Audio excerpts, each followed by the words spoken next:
ओम गं गणपते नमः। आप सभी का आपके अपने चैनल पर बहुत बहुत स्वागत है। हम सभी पर ईश्वर की कृपा सदा बनी रहे। आज इस वीडियो में हम एक कहानी सुनेंगे, महिमा राम नाम की। एक महात्मा जी रात्रि के समय में श्री राम नाम का जाप करते हुए अपनी मस्ती में चले जा रहे थे। जाप करते हुए वे एक गहन जंगल से गुजर रहे थे। विरक्त होने के कारण वे महात्मा बार बार देशाटन करते रहते थे। वे किसी एक स्थान में अधिक समय नहीं रहते थे। वे ईश्वर नाम प्रेमी थे, इसीलिए दिन रात उनके मुख से राम नाम जप चलता रहता था।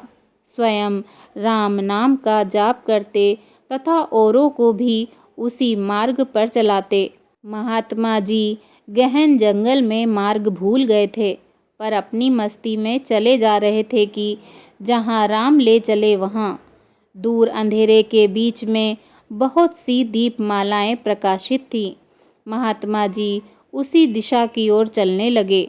निकट पहुँचते ही देखा कि वट वृक्ष के पास अनेक प्रकार के वाद्य यंत्र बज रहे हैं।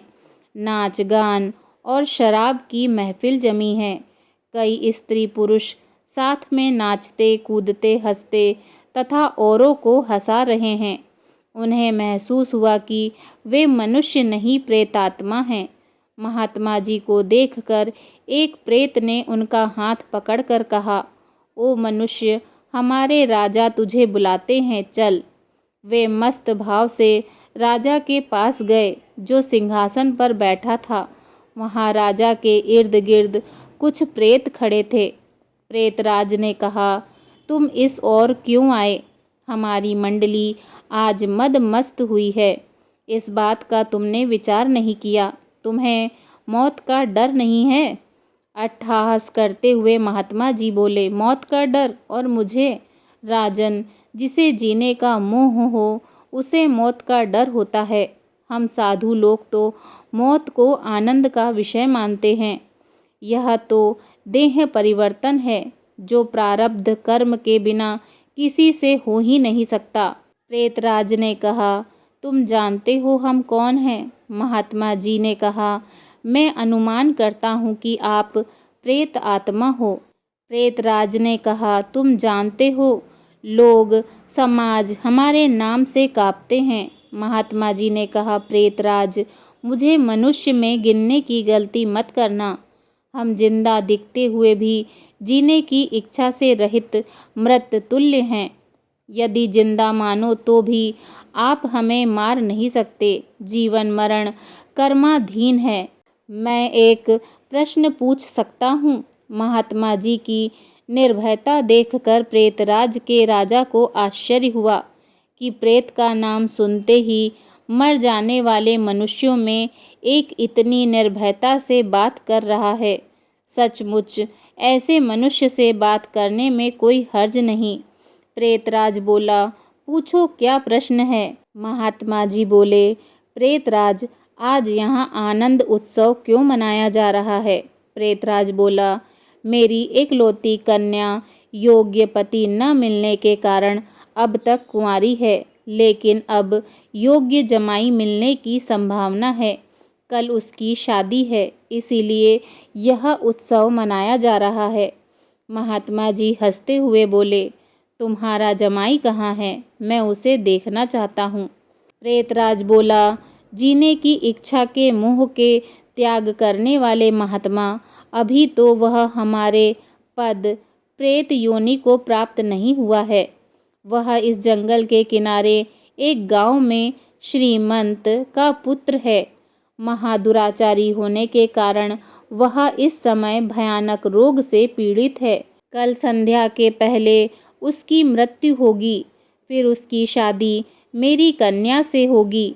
इसलिए रात भर गीत नृत्य और मदपान करके हम आनंद उत्सव मनाएंगे। महात्मा जी वहाँ से विदा होकर श्री राम नाम का जाप करते हुए जंगल के किनारे एक गांव में पहुँचे। उस समय सुबह हो चुकी थी। एक ग्रामीण से महात्मा ने पूछा, इस गांव में कोई श्रीमंत का बेटा बीमार है? ग्रामीण ने कहा, हाँ महाराज, नवलशा सेठ का बेटा साकल चंद 1 वर्ष से रोगग्रस्त है। बहुत उपचार किए पर उसका रोग ठीक नहीं होता। महात्मा जी नवलशा सेठ के घर पहुँचे। साकल चंद की हालत गंभीर थी। अंतिम घड़ियां थी, फिर भी महात्मा जी को देखकर माता पिता को आशा की किरण दिखी। उन्होंने महात्मा का स्वागत किया। सेठ पुत्र के पलंग के निकट आकर महात्मा जी राम नाम की माला जपने लगे। दोपहर होते होते लोगों का आना जाना बढ़ने लगा। महात्मा बोले, क्यों साकल चंद, अब तो ठीक हो? साकल चंद ने आंखें खोलते ही अपने सामने एक प्रतापी संत को देखा तो रो पड़ा। बोला, बाबा जी, आप मेरा अंत सुधारने के लिए पधारे हो। मैंने बहुत पाप किए हैं, भगवान के दरबार में क्या मुंह दिखाऊंगा? फिर भी आप जैसे संत के दर्शन हुए, यह मेरे लिए शुभ संकेत है। इतना बोलते ही उसकी सांस फूलने लगी, वह खांसने लगा। महाराज ने कहा, बेटा निराश न हो, भगवान राम पतित पावन हैं। तेरी यह अंतिम घड़ी है, अब काल से डरने का कोई कारण नहीं। खूब शांति से चित्तवृत्ति के तमाम वेग को रोककर श्री राम नाम के जप में मन को लगा दे। जाप में लग जा। शास्त्र कहते हैं, चरितम रघुनाथस्य शतकोटिम प्रविस्तरम एकेकम अक्षरम पुण्या महापातक नाशनम। अर्थात 100 करोड़ शब्दों में भगवान राम के गुण गाए गए हैं। उसका एक एक अक्षर ब्रह्म हत्या आदि पापों का नाश करने में समर्थ है। दिन ढलते ही साकलचंद की बीमारी बढ़ने लगी। वेद हकीम बुलाए गए, हीरा भस्म आदि कीमती औषधियाँ दी गईं, किंतु अंतिम समय आ गया। यह जानकर महात्मा जी ने थोड़ा नीचे झुककर उसके कान में राम नाम लेने की याद दिलाई। राम बोलते ही उसके प्राण पखेरु उड़ गए। लोगों ने रोना शुरू कर दिया। शमशान यात्रा की तैयारी होने लगी। मौका पाकर महात्मा जी वहाँ से चल दिए। नदी तट पर आकर स्नान करके नाम स्मरण करते हुए वहाँ से रवाना हुए। शाम ढल चुकी थी। फिर वे मध्य रात्रि के समय जंगल में उसी वट वृक्ष के पास पहुँचे। प्रेत समाज उपस्थित था। प्रेतराज सिंहासन पर हताश होकर बैठे थे। आज गीत नृत्य हास्य कुछ न था। चारों ओर करुण आक्रंद हो रहा था। सब प्रेत रो रहे थे। महात्मा ने पूछा, प्रेतराज, कल तो यहाँ आनंद उत्सव था, आज शोक समुद्र लहरा रहा है, क्या कुछ अहित हुआ है?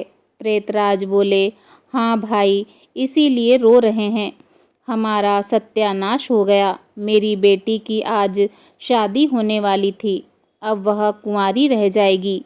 महात्मा बोले, प्रेतराज, तुम्हारा जमाई तो आज मर गया है, फिर तुम्हारी बेटी कुंवारी क्यों रही?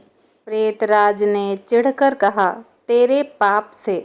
मैं ही मूर्ख हूँ कि मैंने कल तुझे सब बता दिया। तूने हमारा सत्यानाश कर दिया। महात्मा जी ने नम्र भाव से कहा, मैंने आपका अहित किया, यह मुझे समझ में नहीं आता, क्षमा करना। मुझे मेरी भूल बताओगे तो मैं दोबारा नहीं करूँगा।